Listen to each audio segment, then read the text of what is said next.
Good morning, everybody, and welcome to Decoding Digital from Door 4. I'm Leon Cavley. I'm the Managing Director of Door 4, and I'm really delighted to welcome you here today for our November episode of our successful and popular Decoding Digital. For those that don't know us, Door 4 are a performance marketing and e-commerce agency based here in the Northwest in Burnley, and we work with high-performance, ambitious brands who want to grow using technology, e-commerce and marketing. But today isn't really about us, it's about you, our guests, and also our fantastic speakers. And we are delighted this week to have three superb speakers who've given up their time to speak to all today. So I'm going to introduce them. We have Richard Bendelow, founder and CEO of Aerocommerce, a commerce platform designed and built to maximize conversions, the holy grail for all retailers. Richard was also the founder of VisualSoft, which he grew over 20 years, and he led to become one of the best known e-commerce ecosystems in the marketplace. I'm going to invite Richard to come in and join us. Morning, Richard. We have got Paul White. Paul is a grocer who specializes in produce that makes a difference to the planet. Inspired by David Attenborough, he came up with the idea for and founded the successful doorstep delivery service, The Modern Milkman. And he's since gone on to take over Live Well, a plant-based supermarket, in a drive to help people reduce consumption to protect the environment. And then we have James Batty, who is digital partner manager at UK Fast, who led the way for 2 decades as one of the UK's leading hosting, cloud and security providers. James works with some of the company's premier enterprise clients and agencies to ensure that their provision is fit to underpin their ambitions. So a quick note about what we're going to do today and how this will pan out for our attendees today. We're going to invite each of our speakers to come on, give you a about 15 to 20 minute presentation about their business, about their values, about what is special and what they bring to the e-commerce and performance marketplace.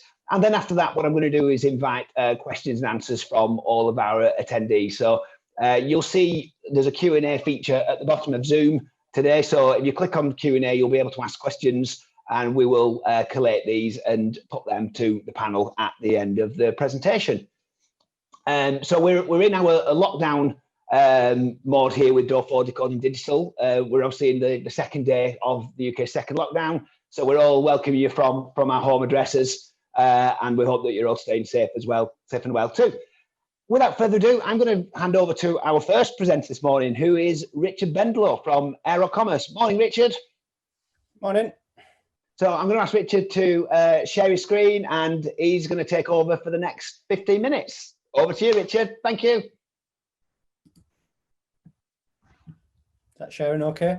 That's sharing okay, Richard. Thank you. I'm going to disappear now. Morning. As Leon said, my name's Richard Bendelow. I'm the CEO of Aerocommerce. We're a relatively new e-commerce platform, but coming from a background of building e-commerce platforms and e-commerce agencies for the last 25 years. So today I'm just going to run through a brief presentation on how to ensure that when you're choosing your e-commerce platform, you're choosing it wisely, to make sure that you're maximizing your revenue and your profits. So just going to quickly go over some things that you should all pretty much know and have deep in the roots of your heart of everything that you do in e-commerce, but I'll go through it anyway because it kind of sort of recaps and starts off what I'm going to talk about. So when it comes to e-commerce revenue, obviously it's built up of the traffic you get to your website multiplied by your conversion rate and then multiplied by your average order value. And if you can successfully maximize all three of these individual multipliers, then obviously you get the maximum revenue possible for your website. But obviously what's more important, I guess, when you're talking about kind of successful businesses, it's your profit, turnover, sanity, profit, turnover, vanity, profit, sanity. And obviously if you can achieve, the best possible revenue, but at the lowest possible costs, then you're on route for a successful business. So again, sort of, you should all know this, I guess, but it's important to kind of recap on it. In order to kind of maximize revenue, you've got what I see as three main pillars of e-commerce revenue. You've got your proposition, which is, all about kind of making sure your product is what people want and need. There's no point selling stuff people don't want or need. You've got to be competitively priced on the internet. Everybody, that sells can see straight away that if they're overpriced, or if they're not competing with or not pricing against their competitors, then they don't get the conversions. And obviously you've got to have a good sort of set of imagery and strong descriptions. You've got to kind of make sure that when people do land on your website, that everything's right in terms of your proposition to the end customer. You've then got to position yourself, so you've got to make sure that you're found. There's no point having all this wonderful website and nobody able to find it. And that obviously is the various kind of marketing channels, such as search engine optimization, pay-per-click, social media. There's different marketplaces out there. You've obviously got eBay, Amazon, and many other marketplaces. Social proofing, which is kind of very much around your kind of people who bought this, and and having reviews on your website. Got to have strong newsletters still, although they're kind of not maybe as popular as they used to be. Newsletters still drive a lot of traffic and a lot of conversions to your website. And obviously you've got to make sure that when on your website, all your merchandising and your cross and upselling is correct. So merchandising and upselling are very much kind of key when that last multiplier that we were talking about, which is average order value, making sure that essentially you're maximizing that. And then obviously you get them two pillars right. So you've got a wonderful kind of product range that you're advertising well. You've got plenty of traffic coming to your website.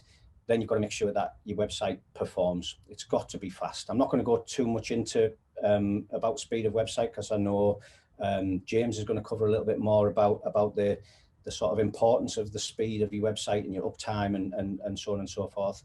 But obviously, if you have a slow website, then that's a conversion killer. Whereas a fast performing website, and all your other kind of pillars are in place, then you can get high conversions. You've got to make sure your website, your stock, and all your products and everything is up to date. So some e-commerce platforms tend to kind of cache a lot of information, which means, to all intents and purposes, the product information might be a little bit out of date. Your stock might be out of date. So you've got to kind of make sure that it's fast performing, but it's also relevant and up to date.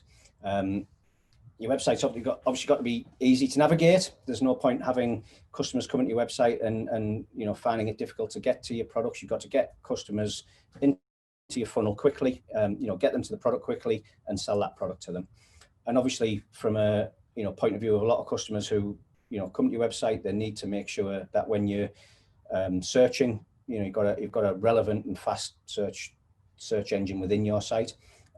So there's no point having a fast search. I've seen some people who are promoting how fast their search is, but the relevance isn't there. I mean, key for me when it comes to kind of converting is getting them to relevant traffic, relevant products quickly.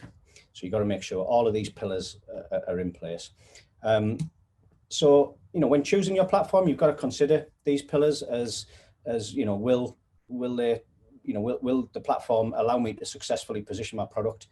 Most do. I mean, the platforms out there, there are some that don't. They're not great with their templates and themes, but most will allow you to successfully position your product. So you can kind of, make sure that it's absolutely, spot on in terms of descriptions, imagery, so on and so forth. But will your platform hamper your marketing efforts? So there are a lot of platforms out there at the moment that out of the box are not really configured correctly for how marketing companies, or if you've got your own internal marketing team, want to actually kind of do the search engine optimization, do the pay-per-click management, and platform can be a huge kind of barrier to that. So it can actually hamper your marketing efforts. So you've got to make sure that when you're choosing a platform, that it is built and ready for your marketing that you want to achieve with it. And then obviously the next one, and probably the most important one, is, will it perform at all times? We're all heading into this bumpy road again of lockdown, where e-commerce will take off massively again. We had it sort of March, April, May, June time, where e-commerce went absolutely crazy. Then it settled down a little bit, and then we're kind of heading into what is traditionally, the most, busy time for retailers in terms of e-commerce. And is your website going to perform? Is it going to be up at all times? Are you going to, be up or down or slow or fast through the likes of Black Friday? And then obviously underneath all of that, if you get all of them things correct, what are the costs of that? Is it going to be cost effective to achieve all of the above? And obviously, if it's going to be too expensive to do all of these things, then obviously you're kind of hampering you and reducing your profit, which is obviously the key point for most businesses. So I'm going to kind of, again, I'm going to go over a couple of things that probably people already know, but there are different types of platform out there. Not all platforms are built the same. For me, there are three distinct kind of types of e-commerce platform out there: cloud, distributed, and headless. I'm going to sort of give a brief introduction to how I see each one of them. It's not how everybody sees them, but it's horses for courses with that. So cloud, obviously, the most popular cloud platform on the market, and probably the most popular and biggest e-commerce platform in the world, is Shopify. That's a cloud-based product. The key points to cloud-based products are, obviously, it's got a low barrier to entry, which means you can get up and running very quickly and cheaply with a cloud-based solution such as Shopify. You can kind of, if you use Shopify payments, you don't have to go through a lot of filling in forms and sending IDs and things like that. You can be up and running, selling products pretty quickly, pretty cheaply. However, it's a very much controlled environment, which means you're not going to have a great deal of control over, if you're a serious e-commerce business, about linking into various systems that you might have. You're not going to have a lot of control over the search engine optimization and the marketing routes that you want to do. The hosting is provided in a cloud-based environment, so you don't have to worry about hosting. You don't have to pay for hosting. Essentially, it's built into the price that you pay monthly for the solution. And as I said, it can restrict your marketing. Some cloud platforms are better than others when it comes to marketing. But what you have to consider when looking at a cloud-based platform is, if you're not looking at something like Shopify, are they going to have the infrastructure to cope with a lot of traffic that you might throw at it? So you've got to be kind of, asking the questions of cloud-based solutions around, are they going to be big enough to support all of the customers that they're getting and me as a customer? They can be slow, again, because it's a centralized solution. If other sites are getting hammered, your site potentially could be hampered by speed. Obviously the bigger ones tend to sort of manage that, but also when it comes to kind of the front end optimization. So again, I'm not going to go too much into that side of things, but essentially with a cloud-based solution, if you're just picking a theme at random because it looks good, that may not be very well optimized for speed, and that may hamper both your kind of conversion rates, the traffic that you're getting, because Google is starting to use signals now for slow websites and starting to kind of penalize slow websites and promote faster websites. So yeah, like I said, they can be cheap to get going, but a lot of them, and especially Shopify, they make their money from a percentage of sale. So essentially, Shopify payments charges a lot more than a traditional payment solution. So whilst it's cheap to get going, as you grow and your sales start improving, or if you're already big, you will be hit by quite a large percentage of them sales being given to Shopify. So if you can afford that, if your margins aren't particularly tight, and you want to you're quite happy to be getting on for 2% per transaction to somebody like Shopify, then it's an ideal solution. But if you've got bespoke requirements as a retailer, then a cloud-based solution isn't really for you. So if you're kind of serious about e-commerce, and you might have omni-channel, you might have EPOS systems and so on and so forth, accounting systems, then a cloud-based solution probably isn't going to be ideal for you. Oops. So then we have a distributed system. So a distributed system, probably the most popular one on the market right now is Magento, which is now owned by Adobe. And that is where you distribute the kind of solution to all of your different kind of customers, all your different retailers and agencies in between. And they can then build, using that technology, a bespoke website, bespoke e-commerce store for you. So they tend to be a higher barrier to entry because you've got to kind of develop the websites. They're a bit more expensive to get up and running because you've got to have maybe an agency or in-house developers building that for you. But it's got more freedom. You can do pretty much what you want with a distributed solution. You can build on top of it. You can make it function the way you want it to function. You can plug in whichever payment solution you want, and basically kind of make it bespoke. In a distributed system, you're required to find hosting, or your agency is required to find hosting for that. And it can end up being expensive if you've not chosen the right platform. Some platforms are more bloated than others. Some, I mean, Magento, for example, can be very expensive if not optimized, to actually get up and running hosting wise. And I do know James from UK Fast, they do a good stack for Magento. They've got kind of hosting at Magento down to probably its lowest level, but it still, can be quite expensive. A distributed solution shouldn't restrict your marketing, because obviously, you've got full control over the platform. You should be able to make it and configure it to be how you want it to be for marketing. But again, it's kind of all about that configuration. If out of the box, it doesn't come particularly nice for how your marketing company wants to achieve getting traffic to your website, then you have to sort of work it. It can be optimized to be fast. Some of them, again, out of the box are pretty slow. Again, Magento 2 has been slated at the moment for its kind of out of the box speed, because it's very, very bloated. But there are optimization experts out there that can get Magento fast and other platforms fast. So it can be fast, maybe not out of the box.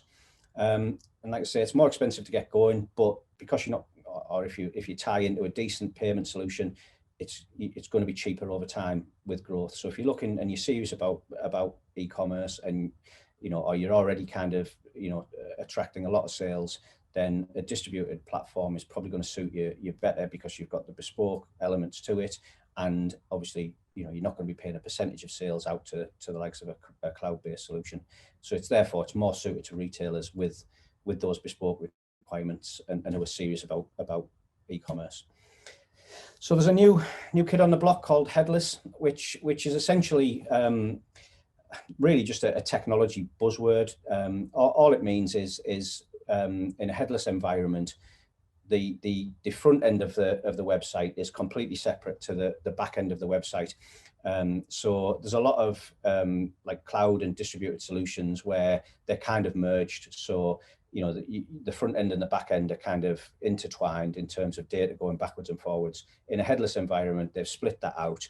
So you've got full control over the front end, so you can build, and craft amazing websites, and you get your data via API calls from the back end. And then essentially kind of the functions are separate. So you're not limited by the back end technology on the front end. But they tend to be kind of developer-led solutions. It tends to be developers that are kind of, really pushing the headless environment. So in my opinion, they've got the highest barrier to entry, because it is a fully bespoke solution that you're looking at. I mean, some headless ones are kind of do have themes and things like that, but they tend to be kind of, you do need a kind of development team building the stores for you. It's got probably the most freedom for the environment, because especially when you're looking at front end, you can craft amazing websites when you've got a headless environment. Again, the hosting is required in this environment, and it probably sits alongside the distributed in terms of costs.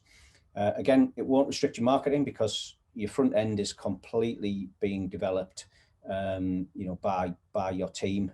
So as long as they're in tune with what you want to achieve when it comes to marketing, it won't restrict that. Again, because you've got full control of the front end, and the back end is kind of just can be separated off onto another hosted environment. It can be optimized to be fast, but it can be very expensive to get going. And again, it's cheaper with growth, because obviously you're not paying for a percentage of sales.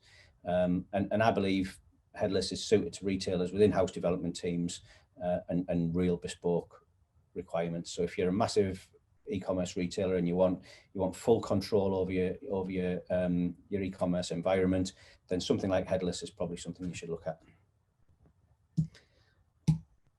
So a little bit about our company, Aero. Like I say, we kind of been in the business for 25 years now. About 3 years ago, we started a journey on a new e-commerce platform. With all the years of experience that we'd had, both building platforms and working directly with retailers, we set up this new business and decided to build a platform that was performance based first. Obviously, we understand what retailers need and want out of an e-commerce platform, but we also understand what agencies need and want out of a platform. We've been both.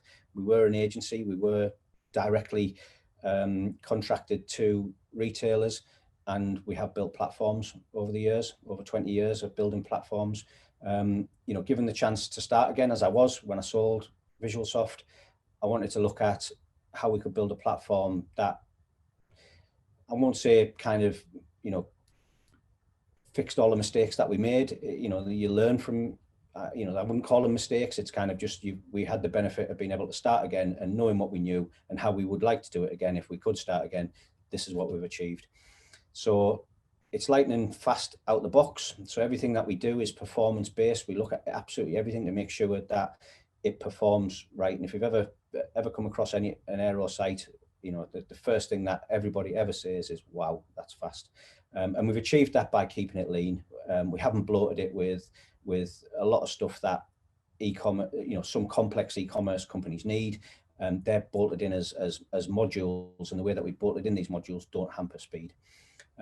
It's feature rich out the box. We provide a lot of features directly out of the box to our agencies, who then build the stores on behalf of us for retailers. It's fully extendable, so essentially we give our source code to our agencies so they can completely extend it, and we built it in such a way that these agencies are really enjoying building and extending Aero to make every single website bespoke and different for the retailers. We have a low medium barrier to entry, again, because we're kind of a development based platform. It's not as quick and easy as setting up a cloud-based solution, but it's also not as cumbersome and as difficult to set up something like Magento. Again, because we ran an agency that we were doing marketing, as an add-on for retailers, we fully understood, how a platform needs to be built for marketing, and we also understood that most SEO companies want to do things slightly differently.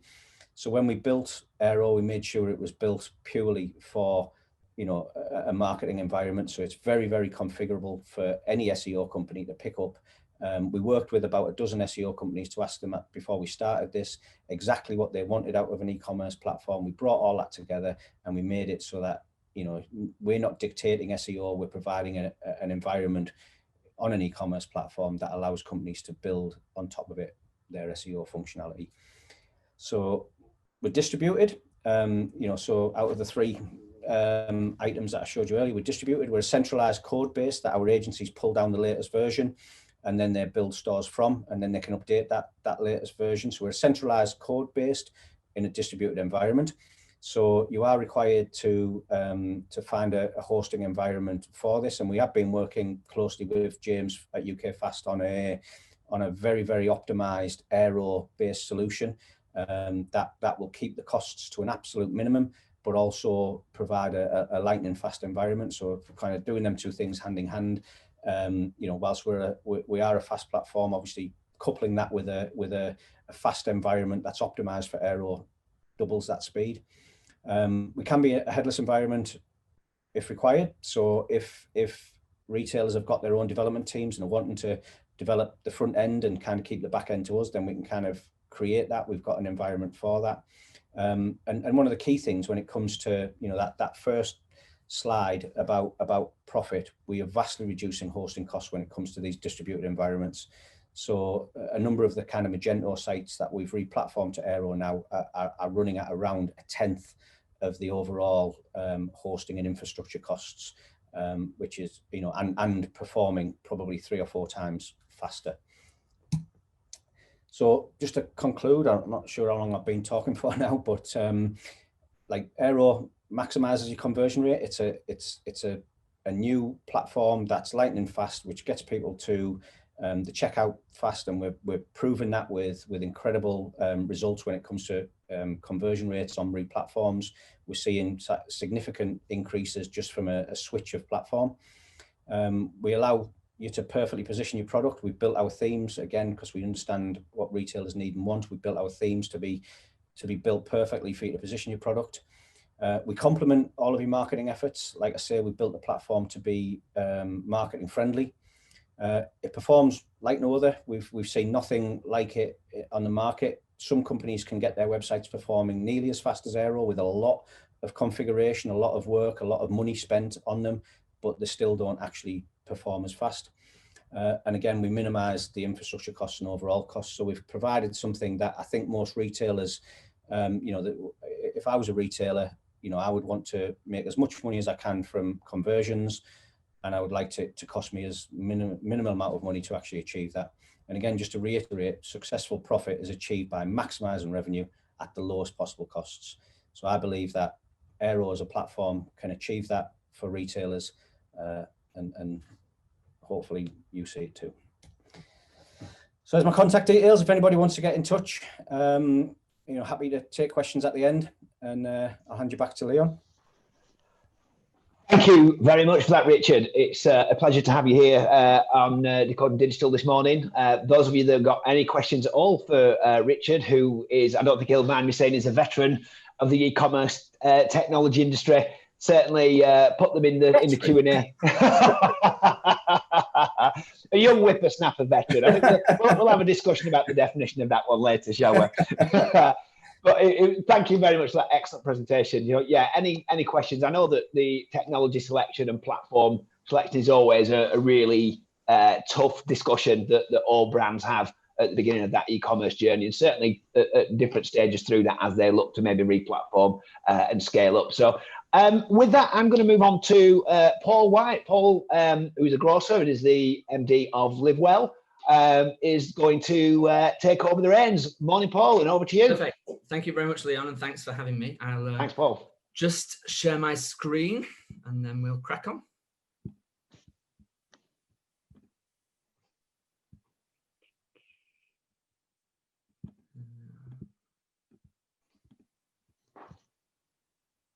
That's perfect. We're there, Paul. Thank you.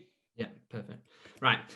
Cool. So my slides aren't particularly technical or anything like that. At 2 o'clock this morning when I did them, like being at university, everything was pretty last minute. So what I've tried to do is, you're hearing from two more technical people than me today. And so I've tried to just give some of my experience really. And when I was looking last night back through the description for the event today, it's Leon had put that it's expert insights and extensive e-com experience.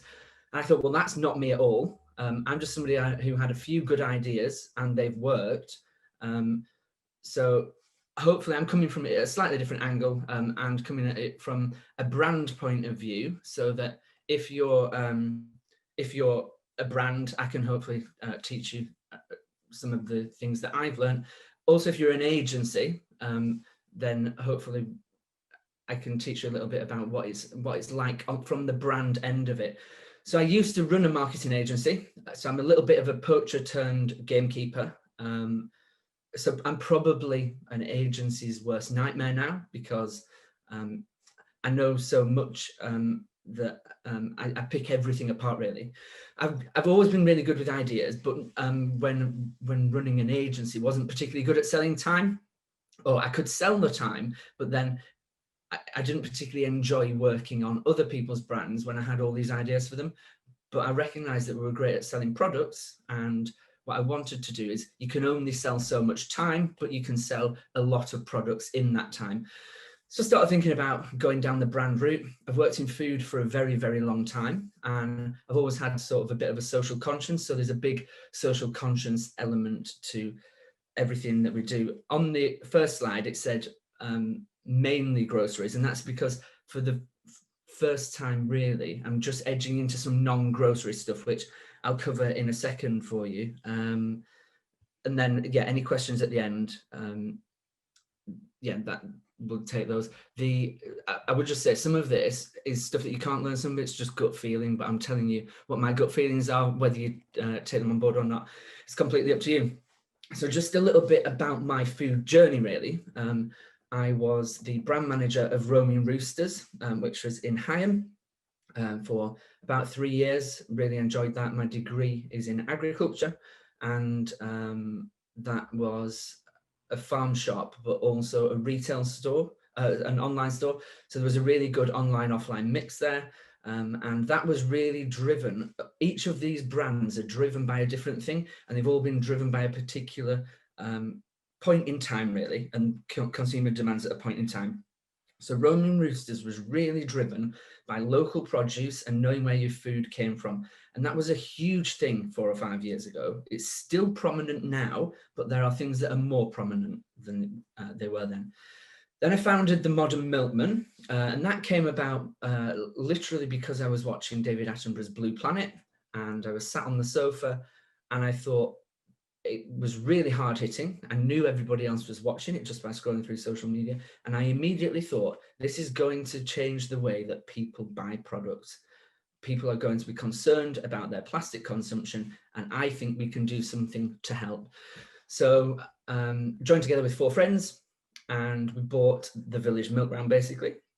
And it grew out from there. So we just started up literally with your traditional milk round, which we bought a van which came with a book, and it had Mrs. Smith's name on one page and what milk she had that week and things like that.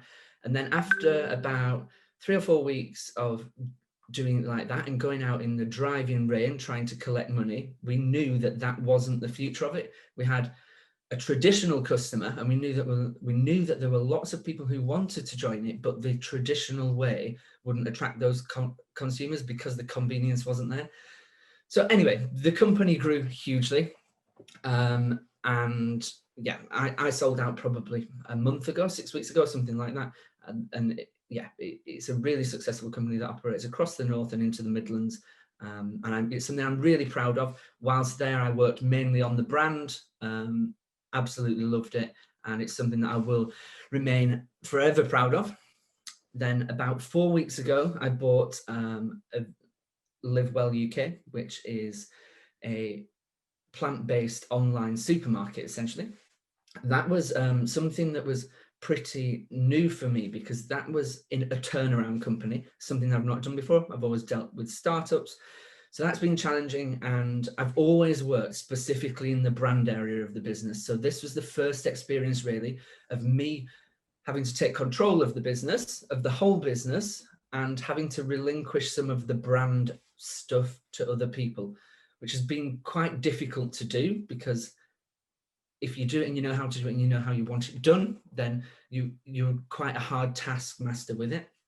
Again, that was driven by, I knew that consumer demand was moving towards people wanting to reduce the amount of meat they're eating. Quite coincidentally, around the same time, we bought Live Well. David Attenborough did his new documentary where he calls on people to eat less meat. And we are seeing a huge range of people wanting to eat slightly less meat. So it's not, and there's a big challenge there, because you've in effect got a few sectors of people in the meat-free area. You've got the people who want to reduce slightly. You've got people who are vegans for ethical reasons, for the environment. So that's trying to serve quite a broad range of people.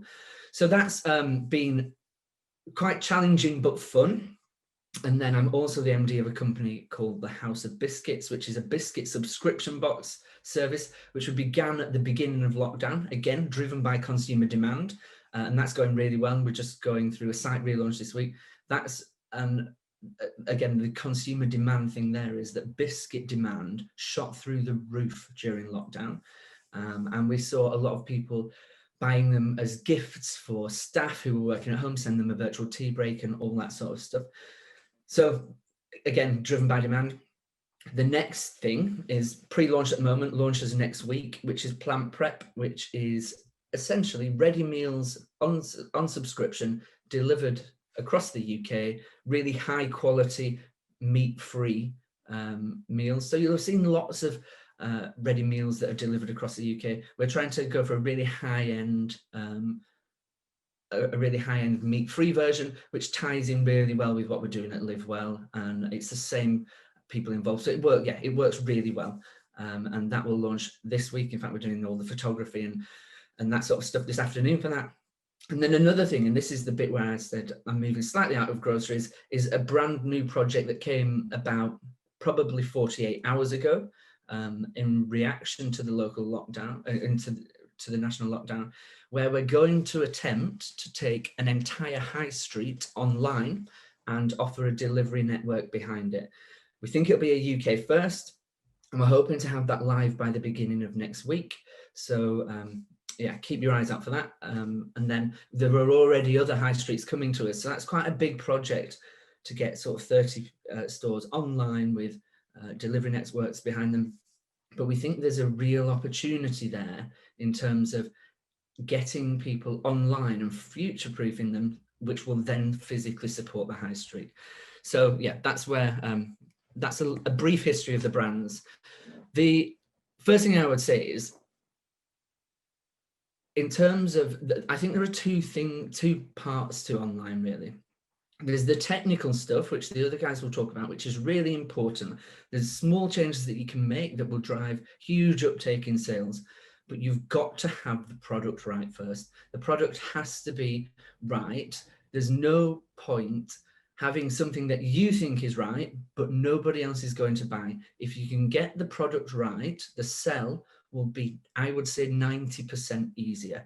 So if you can track consumer demands, no amount of marketing and telling somebody what they want will make them want it. If you can track consumer demands, or even better, stay a step ahead of them, then you're going to be market leading and people are going to buy your product. And a perfect example of this is the e-commerce stuff is really important, and the Milkman was built on an app and all of that sort of stuff. But what people really wanted was to reduce their plastic consumption. So when we first set up, we set up literally a Facebook page and Facebook Messenger. And there were 4 of us sat every night on Facebook Messenger, answering the messages that were coming in, plugging the orders into Excel spreadsheets, whilst all the tech was being built in the background. We took thousands of customers on like that. And that's because the product was perfectly designed.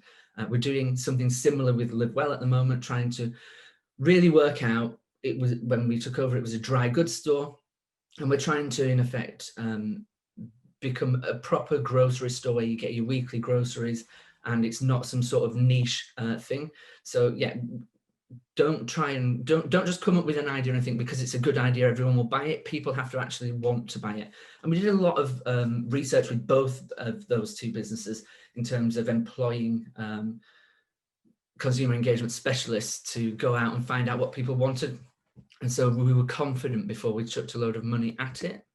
So I'll talk you through some of the things that I've learned. I don't know whether I'm giving away all the industry secrets or not, but there is enough to go around. So it's not too big a concern.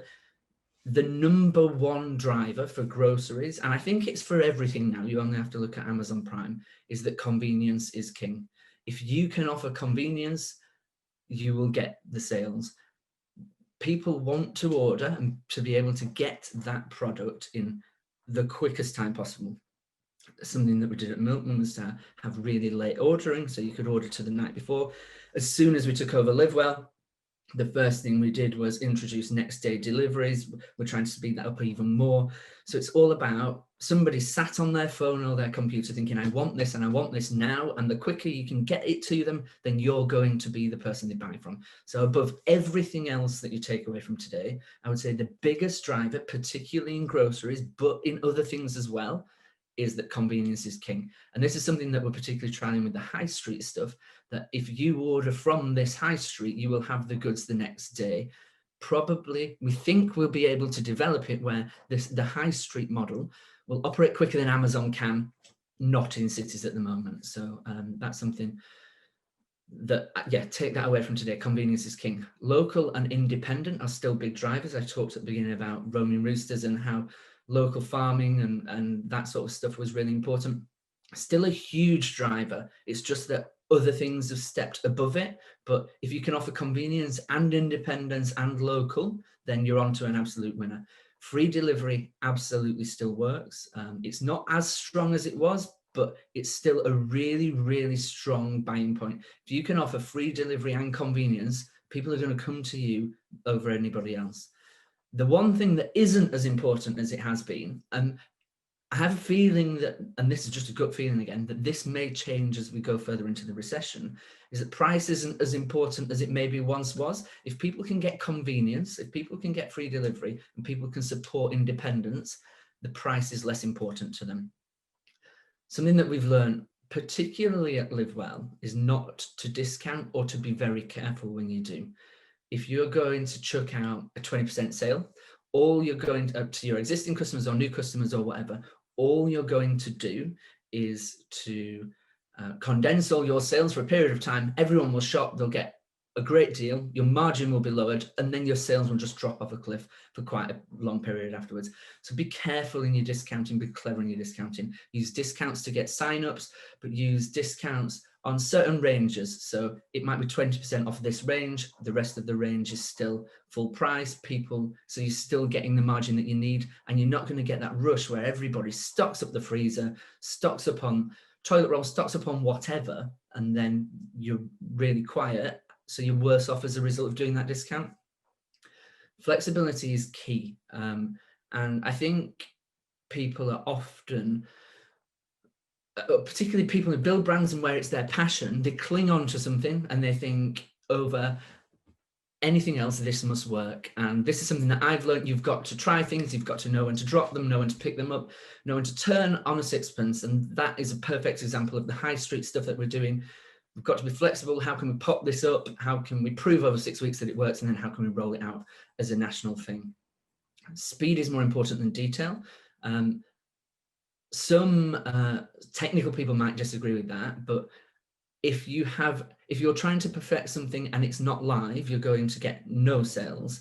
If you're trying to perfect it as you go, you might get some on the way. And again, the high street thing's a perfect example of that. If we spent forever faffing about trying to get it absolutely perfect, the opportunity would be gone. So if there's an opportunity, dive in and perfect as you go, is what I would say. Another fairly big point, I think, is it's not all about online. So when people set up e-com brands and things like that, I think people tend to focus in paid social and paid ads online.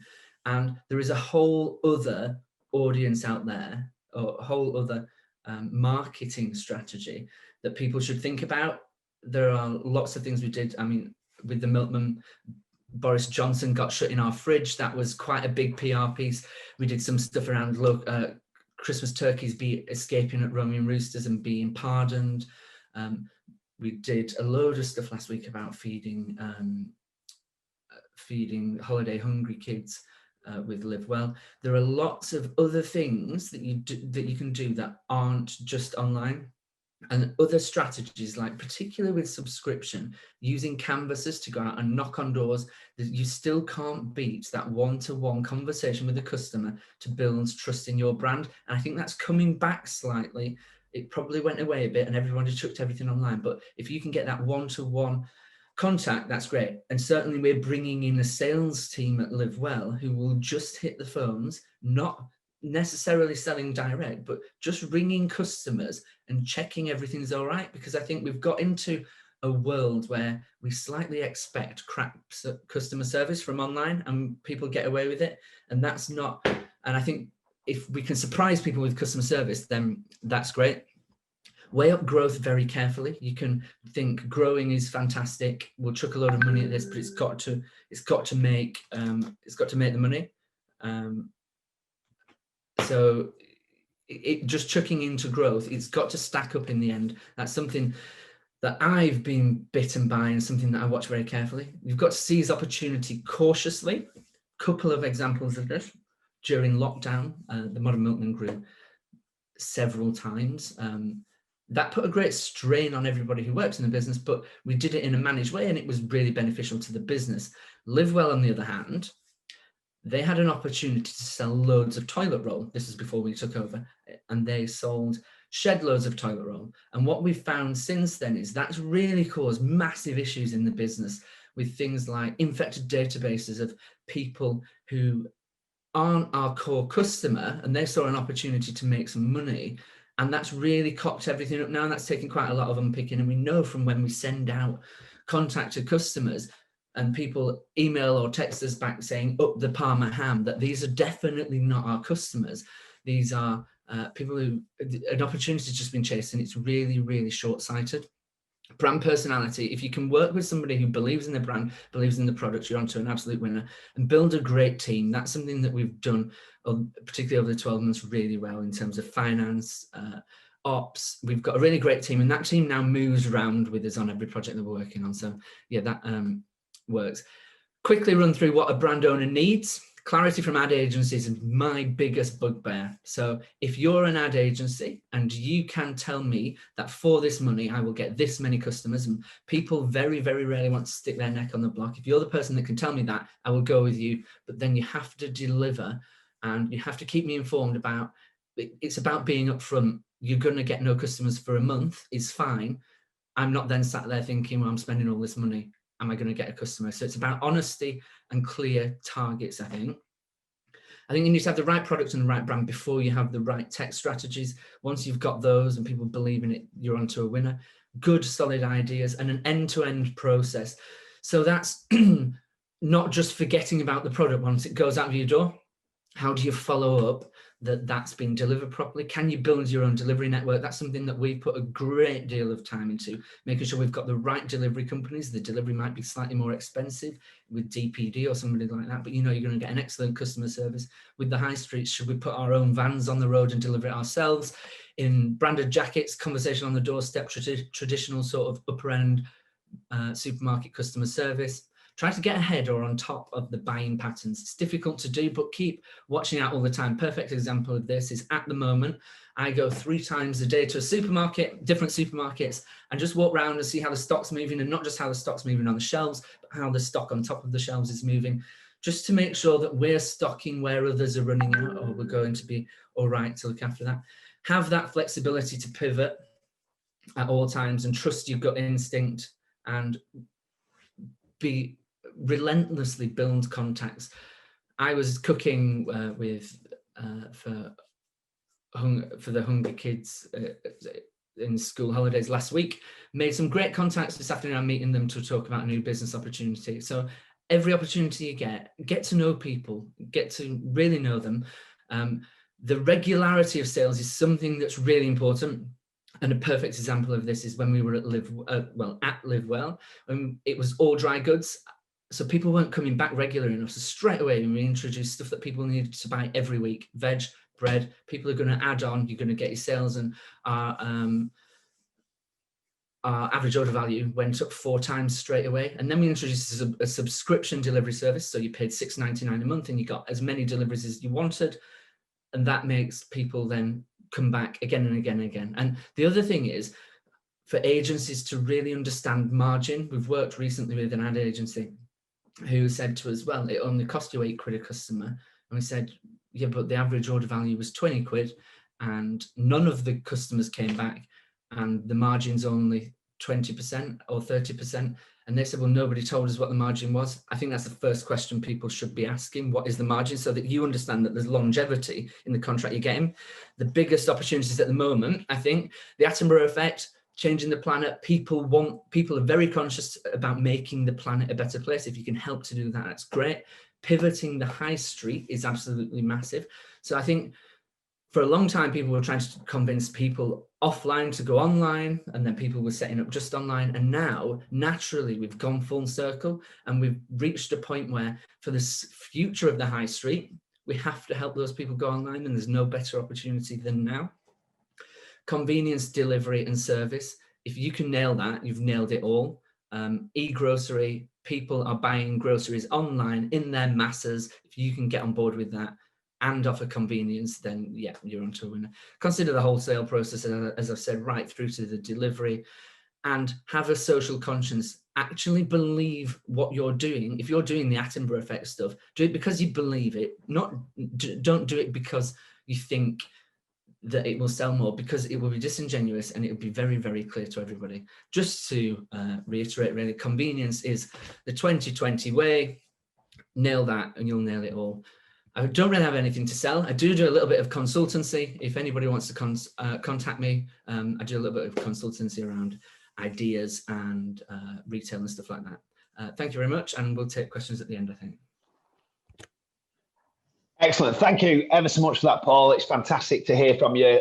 Pleasure to have you on, and having known him for a few years, I can say that, working with you, you mentioned a lot of new ideas, and I know for a fact that all those ideas will fly. So thanks for coming to join us. Anyone that's got any questions for Paul, please do drop them in the Q&A. We'd love to have some challenging, exciting questions to put to poll. So we're going to move on to our third and final speaker this morning. We've got James Batty, who's Digital Partner Manager from UK Fast, one of the Northwestern UK's leading hosting companies. I'm just looking at my terrible lighting here. It was fantastic when I started this morning. James, I'm going to hand over to you and ask you if you want to take control of the screen and the mic. Thank you very much. Thank you, Leon. You look great, mate. You look great. Don't worry. Thanks. Okay, just get this on here.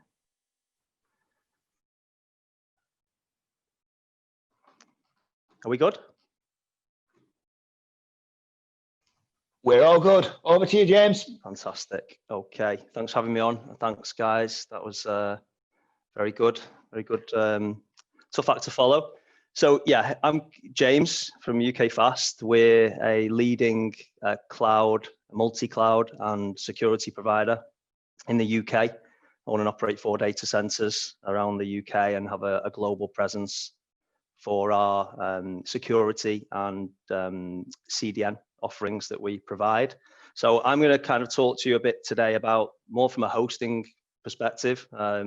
We work with a number of different online organizations, largely e-commerce, and I've been really fortunate to have an insight into what they really want to see and do online and the big challenges that they're faced with.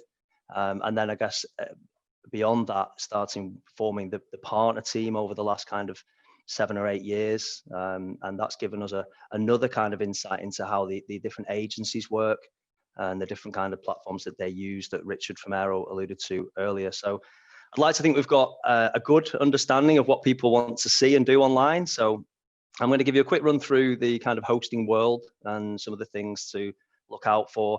And then we're going to delve into kind of what's behind the scenes on a rapid website, obviously very important. And then we're going to talk about the impact of poor performance and what that can actually mean, and how to remedy that is obviously very important as well. And then finally, we're going to talk about some security, which is a massive part of this day and age. So the hosting world, it's a bit of a minefield, to say the least, especially for people kind of delving into it and trying to find the right environment for them. And that's exactly it. It's what is the right infrastructure for me and for my business. And there are lots of different terminologies out there, so it can be quite daunting. And the big one is cloud. Do I go public cloud, private cloud?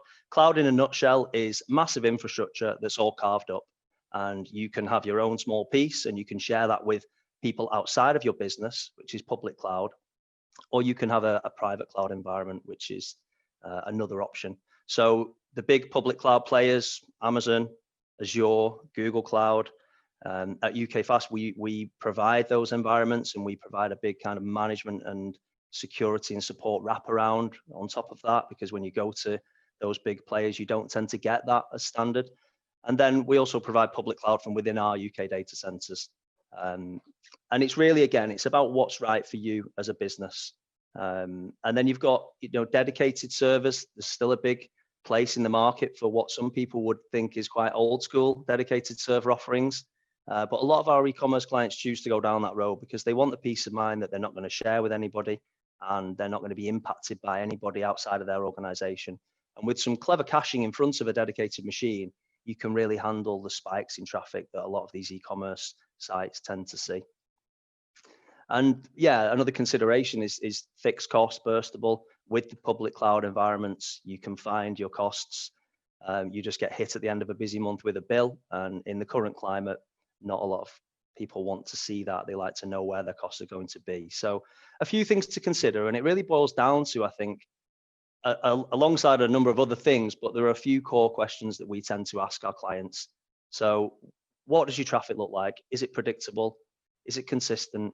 Or is it very, very spiky? I mean, the classic example would be like a ticket website for a big events, or something like a greetings card website that's very quiet for the majority of the year, then 3 or 4 key events.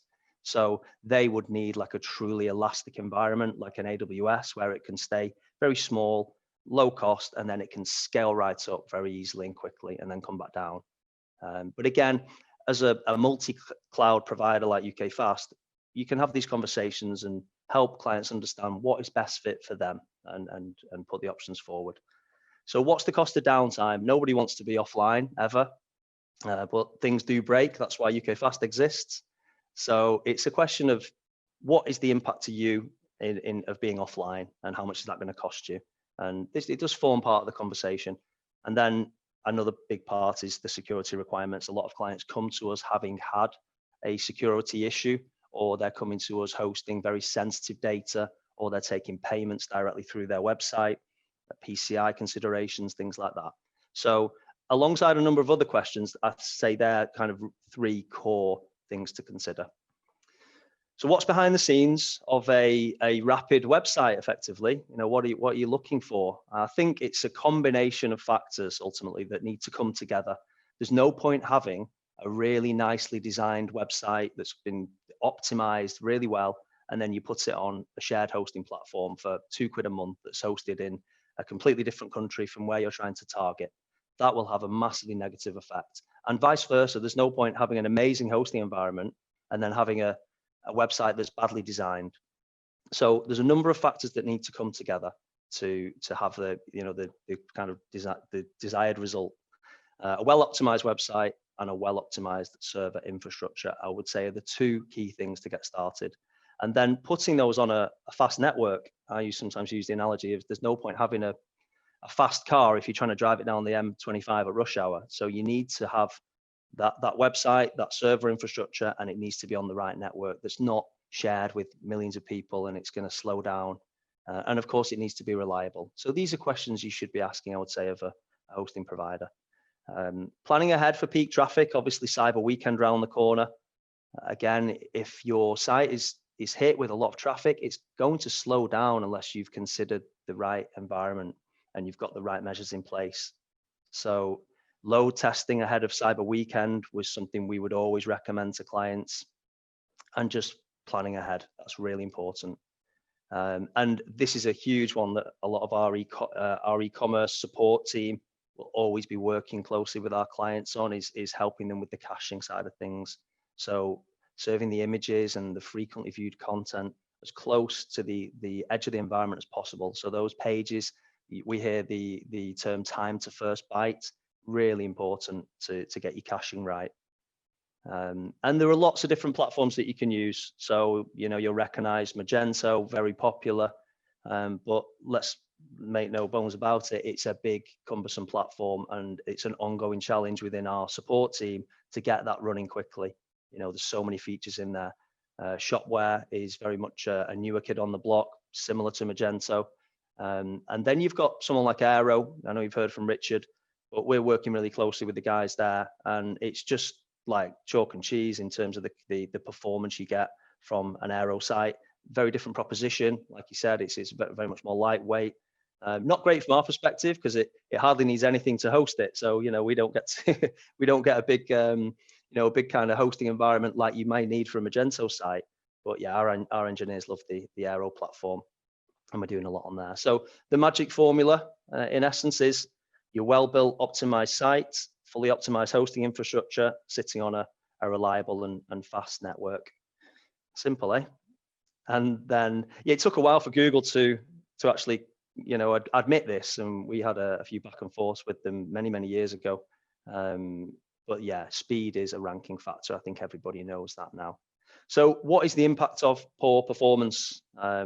Again, a lot of this is quite, you guys will all know this, but it can, seeing some figures around it, it can really hit home. So the bounce rate increase when, with just a 2-second decrease in page load speed, or increase, should I say, is up to a third of your customers, which is pretty scary. And then what have you got there? 2/3 of UK consumers, citing the slow load times and would abandon an online purchase. And of those, they wouldn't come back. If it's taking that long to load, they form a negative perception from a badly built website. I think we've all been there. I've got sites that are kind of etched in my memory that I think I'm never going to use that again because it was such a bad experience. And we love a whinge, don't we? In the UK, we probably tell everyone about it. And then, yeah, I alluded to this earlier, a slow site can be a negative Google ranking factor. And on the flip side, if the golden figure that they use is 2 seconds, if your site is loading within 2 seconds, you're going to be rewarded with a lift, a subtle lift, but every kind of position will help in the search results. And then a little stat from Amazon there: 1/10 of a second, 1% in sales is going to cost them. And I think 1% of Amazon sales, we could share that between everyone in the chat here, and we'd all be having a nice Christmas, as good as we could. And then a little graphic here on the online shopping. You can see what are the biggest irritations from just under 1,600 UK respondents there. What would cause you to abort? Apologies if it's a bit small on your screens, but you can see there the slow loading time is the country mile winner there. Okay, so how do you fix it? How do you go about finding what is wrong with your site? There are a number of different tools available, and make use of them. A lot of them are free. You lean on your hosting provider as well to help you with this. So a key thing that our support guys have told me about is use these tools even when things are going well. So don't just start analyzing your performance when things are slow. Do it when they're running really quickly, and that way you'll find things that you can tweak that will just help you get even faster. And you can always be doing that. So there are lots of tools you can use to run periodic site speed tests. The common ones: Google Page Speed, Pingdom, Speed Tracer. Use them all and see what they all come back with. They'll give you some really interesting results. We speak to clients that think they've got fast sites, and then they run them through these page load speeds, and they get ranked really poorly. Obviously, the Google tool is really, really good, because obviously that ties directly in with their algorithms and whatnot. User profiling application monitoring tool as well. So this is looking more in depth on, for example, an Aero site or a Magento shopware site, WooCommerce. It will look at the application itself, and it will find out any areas of contention or any bottlenecks, and it will highlight where you're kind of leaking memory or things like that. So use these tools, make use of them. Again, a lot of them are free. New Relic is a fantastic tool. That's not free, unfortunately, but you can get a 3-month trial on it. So if you're deploying a site to a new hosting environment, get the 3-month trial, run it, see exactly what it's saying, pass your graphs to, or give the logins to your hosting provider and let them have a look. And it's just about making these little tweaks, and it'll all come kind of help to get where you need to be. GT metrics is another very good one. So yeah, I guess the upshot of this is just ongoing site and server optimization. This isn't just a kind of a one-off thing. You need to carry on doing this continually. And remember, the big one that we always see clients don't do is optimize your images. So a few client stories that we've got here. I just picked out a few that we work with, different kind of a bit of a mix. Chester Zoo, I won't go through them all. Chester Zoo was an interesting one. They came to us after they had a fire a number of years ago in a small enclosure there, and they were on a documentary on BBC, just filming kind of how they were rebuilding and the challenges they had. And so they were getting, as you'd expect, a lot of traffic every time this television program was on, and it was just crashing the site and going offline. So we worked with them to look at the traffic stats and provisioned an environment that could cope with that and cope with those spikes. And they've been a client for many years now. They actually let us have access to the zoo once a year for UK Fast friends and family, which is very kind of them. We go in and see the animals exclusively, which is great. And yeah, I won't go through all of these. Top Furniture, they saw massive increases, which is fantastic. Foot Asylum, as you can see there, they've had some really interesting stuff with a new CDN tool. And Cox & Cox has been an ongoing relationship, working really closely with their development team to a big Magento site, and worked really hard on getting their load times right down. And it's a really, really nice site that with some very good load speeds. Contrary to what I've been talking about, it's not actually all about speed. There's no point having a really fast site and doing all these other things if you're not covering off the security. And it seems like every year that goes by, the security is more and more on people's agenda. A few kind of stats and figures here just to kind of help you understand really where we're coming from with that. So the amount of breaches now that are taking place, or attempted breaches, it's frightening. Experian there 30% of data breach victims later have their identity stolen. Every 2 seconds in the States alone, there's an ID theft. And this is where it starts getting really scary. So 16 billion records have been exposed since 2019. And then the large portion of those were in the first part of this year. The first 3 months of 2020, 8 billion records were exposed. So that's a lot of data. The last quarter, so within UK Fast, we obviously own and operate these data centers. We've got a lot of devices, about 30,000 devices that we look after. And so we have our security suite that we provide to clients, our threat vision suite. And within that, we have a security operations center, which is the SOC, as we abbreviate. So I pulled some figures from the security guys of last quarter. So over a 3-month period, just to give you an idea of some of the security that we're providing to clients and the kind of what we're protecting, basically. 1.5 billion events analyzed over that 3-month period across the clients that are using the threat vision suite that we provide. 67,000 IPs blocked of those.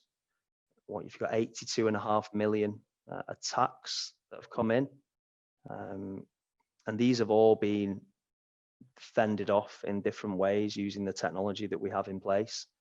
302 million failed login attempts. Malicious reconnaissance is an interesting one, basically scanning systems to see if there's a way in through a firewall or through a site. Again, we're scanning to see these things, and 8.3 million attacks blocked. Of those, you can see the breakdown there. And then it's interesting just to see where these attacks are coming from globally, who are the main culprits. So you've got the US and Russia there fighting it out at the top. And then Latvia, which is an interesting one, quite a small country, but they're clearly doing a lot of malicious activity. And then you've got the UK and the Netherlands. They're the kind of the 5 main culprits from that perspective. And then just briefly on the wonderful world of PCI, this is an interesting one. Obviously, e-commerce, it's the top of the agenda. It's something you really need to consider. A lot of clients come to us and say, I don't like the look and feel of a third-party payment provider. I don't want to use that. So I want to take payment on my website. Now that changes things massively. It's the amount of security controls you would then need to put in place to take payment directly on your site is significant, and as a result, your hosting environment, your costs will change significantly as well. It's important to, I think, find a provider that can assist and take responsibility. So I mentioned we have a security team within UK Fast. Other kind of top-end hosting providers you would expect they have the same things in place, and lean on them. Ask them. We help clients daily with these kind of things because PCI, like a lot of this, can be quite scary. And it's one of these, I think you guys would all know, but having security in place builds trust. There's nothing worse than when you click buy and then it just kind of, the wheel starts spinning and you're thinking, where have my credit card details just gone? The anxiety that can kind of cause and things like that. So have that security in place and don't wait for that to be needed. Just got a thing to say, my battery's running low, so I might be cut off. I'm wrapping up now. So things to consider, some takeaways. Obviously, we're in a month of takeaways now with the new lockdown. So a few things for you to take away. Carry out regular speed tests on your site. As I mentioned, that's really is an ongoing thing. Lean on your hosting provider for assistance. I can't stress that one enough.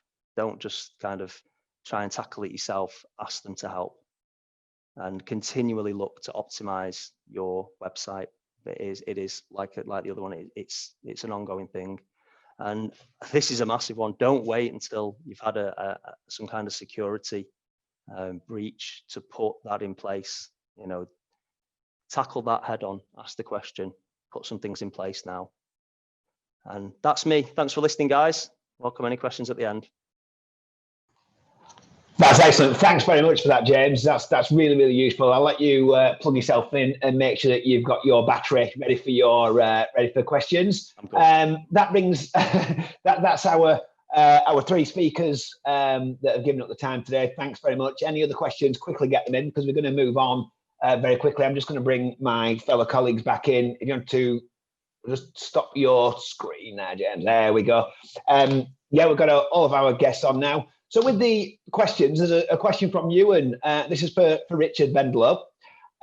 With technology moving so quickly, what kind of advancements do you anticipate in e-commerce over the next 5 years?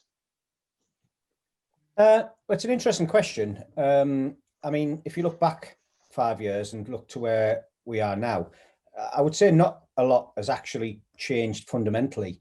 The same processes are in place. There's obviously been some advancements in technology, and I think what is going to be interesting to sort of keep an eye on is how the augmented reality side of things sort of progresses. At the moment, I still feel it's a little bit experimental.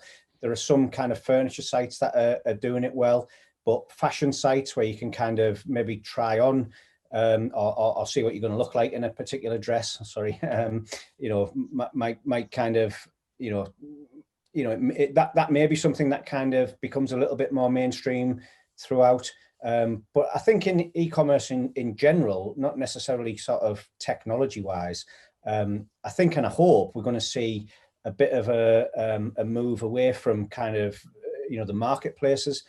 So a lot of e-commerce retailers rely on positioning themselves within Amazon and eBay and marketplaces such as that. And in reality, all they're doing is box shifting in that way.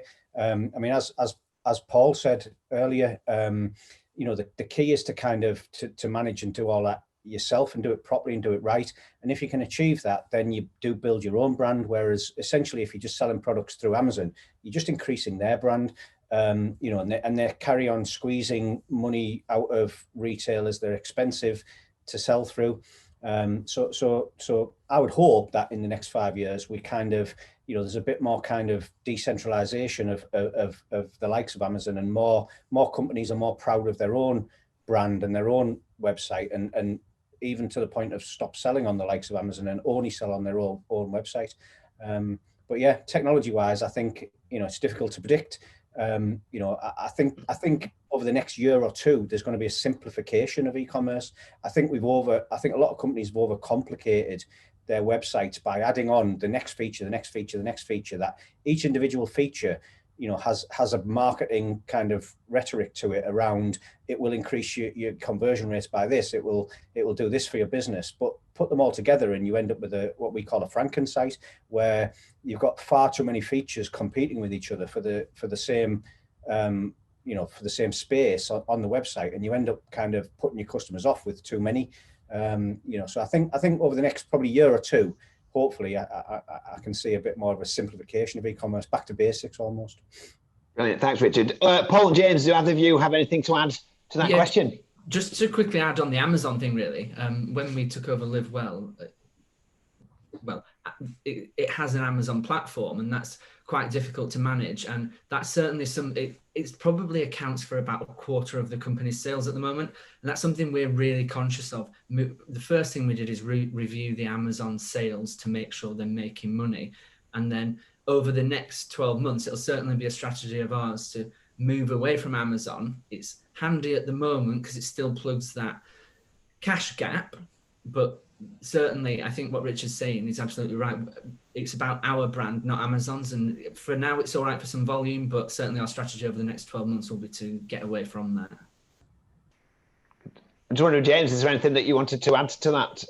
I think just from a hosting perspective, the only real change, the big change that we're seeing is more people looking to utilize public cloud as a hosting environment. So I think in 5 years' time, you'll see the majority, if not all, these online stores and online businesses hosting on public cloud. That's good. I'm going to move to another question. I'm just mindful of time. I think we're eating up my panelists and my guests' mornings. Paul, I mean, you've got a lot of experience in retail, and a lot of your experiences have been doing things for the right reason, for societal, community, environmental reasons. Which other retailers out there do you admire? Which other retailers do you think are getting it right? So they're still in plastic, but I really admire I really admire Innocent Smoothies. I don't know why, I'm just always drawn to it. Whenever we're doing anything, I'm always say if you can just recreate what they're doing, we're doing something right. The sort of retail brand that I really admire at the moment is Iceland, and the amount that they're trying to reduce their plastic. And you can tell some of the supermarkets are trying to do it to tick a box to keep the customers on side and aren't doing it in a proper way. And if you follow Iceland's MD on Twitter, which if you don't, you should, you can tell that it's an absolute passion for them to reduce their plastic. So they're somebody who's doing it absolutely right. Fantastic. And I'll speak to James and Richard. Are there any retailers out there that you think that you admire? I think we've covered Amazon, so we might skip Amazon for the moment. You know, there are kind of a number of them that are doing well. We tend to do a lot of fashion websites at the moment, and there are some real sort of strong contenders in the fashion market. You know, the likes of End Clothing and companies like that. You know, they're doing absolutely fantastic when it comes to kind of sales as well. And I think, you know, something that's come from nowhere really over the last couple of years, which I've got a lot, you know, I admire a lot, is Gymshark. You know, they've really sort of, you know, sort of hit the market fast and hard, you know, in what would probably be seen as an already kind of busy, flooded market, and they've managed to kind of, you know, I've been seeing some stats with regards to kind of maybe last Black Friday, they were doing like 1 million orders a day, and that's like, you know, it's phenomenal to think about that one brand, one company, one website is doing that much sales. You know, and managing it, you know, the process behind that must be incredible. You know, it's almost like Amazon level sort of dispatching, you know, for a single company. So yeah, these are the sort of companies that I look at. You know, their actual, you know, the performance of the whole infrastructure, you know, must be phenomenal. Cheers, Richard. Unfortunately, they're on Shopify, and I don't like that. Maybe 2021 is the year that they come and have a chat with you, huh? Let's hope so. And James, just one final question for you. I mean, you being that infrastructure and that technology provider, often there'll be an agency or a developer that acts almost as a go-between yourselves and that retailer, and that for the retail, that performance is also important. Why would you say that e-commerce retailers should come directly to their hosting provider for that advice? What benefit will they gain from speaking directly to the technology partner?